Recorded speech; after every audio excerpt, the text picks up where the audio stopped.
I'm Laurie Timble, and inviting all of you to come down to the March Against Monsanto, May the 24th at the Parkinson Rec Center.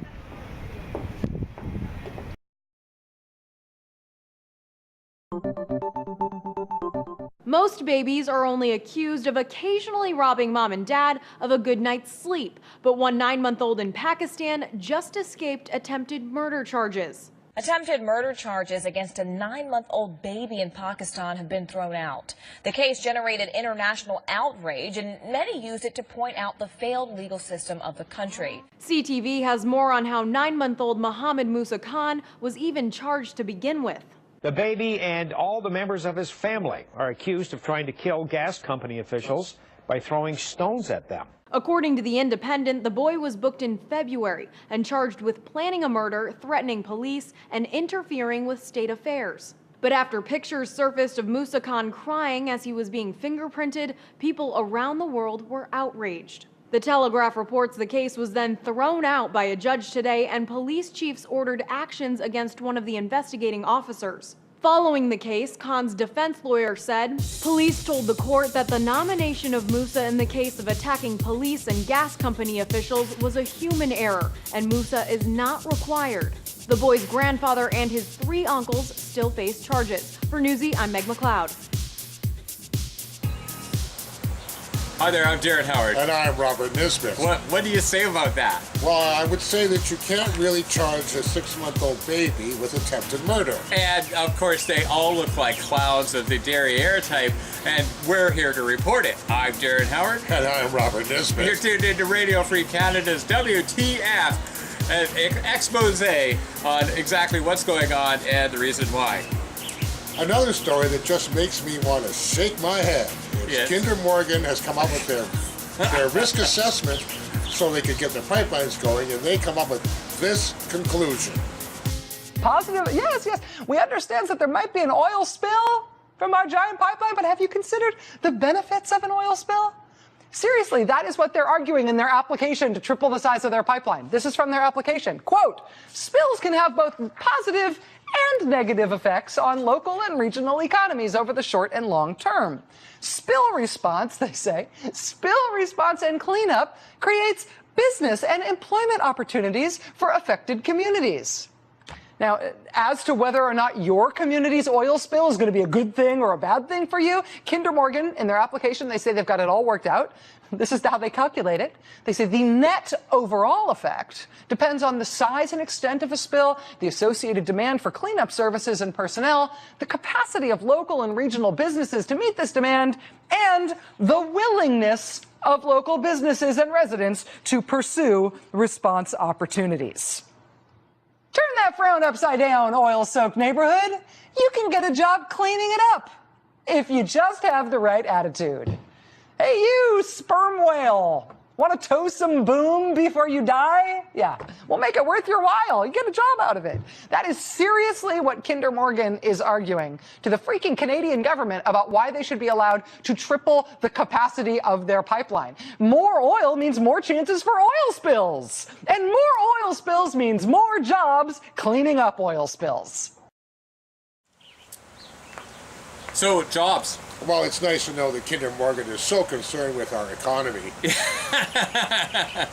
Remember, 35 jobs with a pipeline, 250,000 union jobs if we had a green oil refinery to even process our own oil. Canada has no oil reserves of its own. It's more worried about what the Americans have.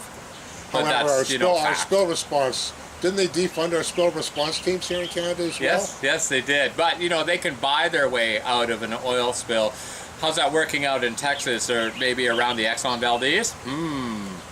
Anywho, let's talk about our favorite thing, high fructose corn syrup. And Pepsi-Cola and Coca-Cola. Well, Coca-Cola in this case. An amazing thing happened. However, the first story that we're going to run here is a cop out of control. Yeah, talk about two-tier justice system. And just so take a look as 2 pop-related stories on WTF. Christopher Lewis is a construction worker in South Carolina. He'd been working for a while on a job at the VA Medical Center in Charleston. On lunch breaks, he'd go to the medical center's cafeteria where he'd get his lunch and a fountain soda. One day, as he was wrapping up lunch recently, he went over to the drink station to refill his soda cup. And that's when things got very unequal. He says that as he was refilling his cup, a man walked up to him, grabbed him by the arm, identified himself as the chief of police, and asked if he was going to pay for that refill. Lewis told the officer that he wasn't aware he had to pay for soda refills. He'd been getting them free this whole time and didn't realize it, and that he'd be happy to pay the money he owed right there, but the officer was having none of it. Instead, the officer took him to a room, gave him a federal $525 ticket for shoplifting, and told him to never return to the medical center's property. At this point, he's feeling pretty horrible and worried about his job, so he offered to just bring his lunch and not go to the cafeteria if he could just keep working. But the officer told him he's not allowed anywhere on the premises anymore. So here's a construction worker who accidentally stole an 89-cent soda. For that, he has to pay a fee that's more than 500 times what he supposedly stole. And he's out of a job. Meanwhile, J.P. Morgan Chase sells $33 billion in crap mortgages, but only gets fined $5 billion, less than a sixth of the damages it caused. Toyota conceals dangerous car defects that endanger their customers' lives, but they get off with a fine that their company can easily afford. Bank of America actually tricks its customers into paying extra fees it has no right to charge, and all they got was a couple of fines that amount to a fraction of just 1 year's worth of revenue. In other words, the blue-collar worker gets completely screwed, while our banks and corporations get off pretty much scot-free. After an online petition gathered nearly 60,000 signatures, Coca-Cola said Monday it would remove brominated vegetable oil from its entire line of beverages. You might be familiar with the oil's less technical name, flame retardant. According to Newsweek, brominated vegetable oil, or BVO, will be removed specifically from Coke's Powerade drinks, along with Fanta and Fresca brands. Common in fruit drinks, the chemical also doubles as a flame retardant for upholstery and children's products. The FDA describes the material as an additive, used on an interim basis as a stabilizer for flavoring oils. The San Diego Reader puts it like this: without brominated vegetable oil, your favorite lemony, limey soda would look like the Gulf of Alaska in the wake of the Exxon Valdez. And it's that interim tag that's crucial to BVO's continued use. The oil was labeled interim by the FDA in 1977, designated for more studies on its safety, but it's remained on that list to this day. According to a 2012 report by the New York Times, don't expect that label to change anytime soon. An FDA spokeswoman told the outlet that any change in the interim status of BVO would require an expenditure of FDA's limited resources, which is not a public health protection priority for the agency at this time.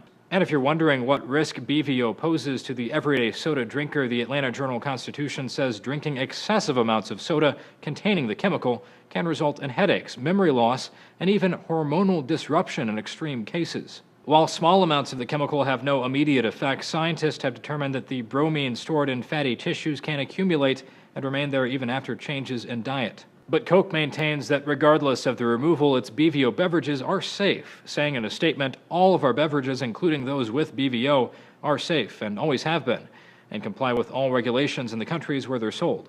For Newsy, I'm Zach Toombs. Okay, so I have to ask the question, why did Coke put the flame retardant in the pop to start with? Well, apparently that was so it would look better. It was a cosmetic effect, you know, so stuff would blend better or something. I don't know. I'm sure there's some science behind it. No, just to wake you up to the nonsense that's going on.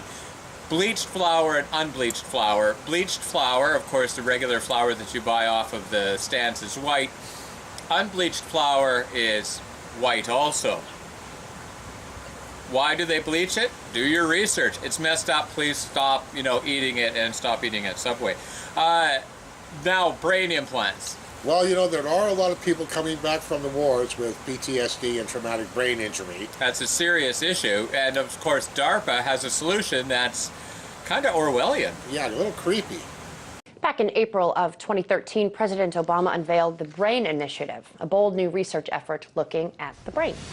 The White House pledged to spend $100 million to study how our brains work. The president had this to say about the investment. There's this enormous mystery waiting to be unlocked. And the BRAIN initiative will change that by giving scientists the tools they need to get a dynamic picture of the brain in action and better understand how we think and how we learn and how we remember. 1 year into the initiative, there's some big news to report. The next few months, highly secretive U.S. military researchers say they'll unveil the advancement of brain implants that could one day restore a wounded soldier's memory. This could be huge for U.S. soldiers injured during the Afghanistan and Iraq wars. It's estimated 300,000 have suffered traumatic brain injuries in both of those wars. The Defense Advancement Research Projects Agency, or DARPA, is behind the sophisticated memory stimulator. While this is great news for those who have suffered brain injuries, some people see it in a different light. Manipulating memories in people could open up an ethical minefield. It should also be noted that researchers have come a long way in understanding and manipulating the brain. Doctors have been able to reduce tremors in people with Parkinson's disease, cut back on seizures among epileptics, and even boost memory in some Alzheimer's patients through a process called deep brain stimulation. Okay, so I'm sorry, man. Maybe have a society or something that doesn't cause PTSD. Did you ever see the movie Extracted? No. It's about a guy who is able to go in other people's brains and relive memories as well. How about being John Malkovich? That's always an interesting one. That's true. Make sure you do your checking on our facts. Remember, we don't make commercials that say trust us, but trust the Syrian tourism minister. I can't believe that guy still has his job. Syrian, we're thinking that conservatives, Harper, should go spend some quality time in Syria as a tourist because government officials said it was cool. Check it out. Homs, Syria is a besieged city with a starving population that has been experiencing some of the most brutal skirmishes between government forces and rebels since the Syrian civil war broke out in 2011. Sounds like the perfect tourist destination, right? Apparently the Syrian government thinks so. Syria's state news service, the Syrian Arab News Agency, reports Syria's Minister of Tourism said Saturday that areas near Homs plan to witness a prosperous tourist season as miscellaneous activities are planned during summertime. In the very same article, SANA reports that the minister later visited a hospital in Homs to check on civilians injured in 2 deadly bombings in the city. The U.S. Department of State isn't too confident that there'll be any turnaround in tourism in Syria, warning that with the armed conflicts, there's an increased risk of kidnappings, bombings, murder, and terrorism. While the report is actually referring to the historic Crusader castle of Croc de Chevalier, the hopeful tourist destination is only a little over 30 minutes from war-torn Homs. The Crusader castle hasn't been able to escape the violence of the Civil War. Although recaptured in 2014, this footage shows the castle allegedly being shelled by government forces last year in an attempt to root out the rebels. The city of Homs hasn't fared much better either. Many of the buildings have been decimated as government and rebel forces clash for control of the country's 3rd largest city. There might actually be hope for a period of peace in Homs, though. A deal between the Syrian government and rebels in occupied parts of the city will allow the rebels to surrender territory in exchange for safe passage to other rebel-held areas. While Al Jazeera reports that the withdrawal has been delayed, a ceasefire still holds, preventing combat for the time being. Activists reportedly blame the surrender on a lack of international aid and a harsh siege. That said, unless foreigners are willing to endure potential conflict, it doesn't look like Homs will be booming with tourists anytime soon. For Newsiam's Zach Toombs. Oh man, I love these shows. Well, I guess it's big if you're the type that, is big on diving with sharks and, rappelling into volcanoes. You're one of those adrenaline junkies. You have to take 2 flak jackets for this place.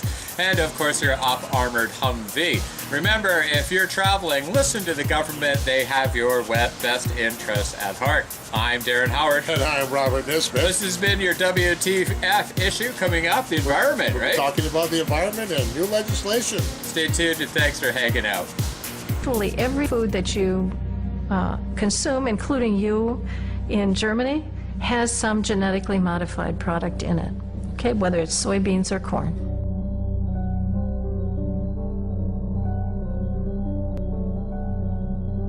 So remember that the animal that has been fed on GM has been changed. Now, when you are eating that animal fed on GM, you'll be eating a different animal.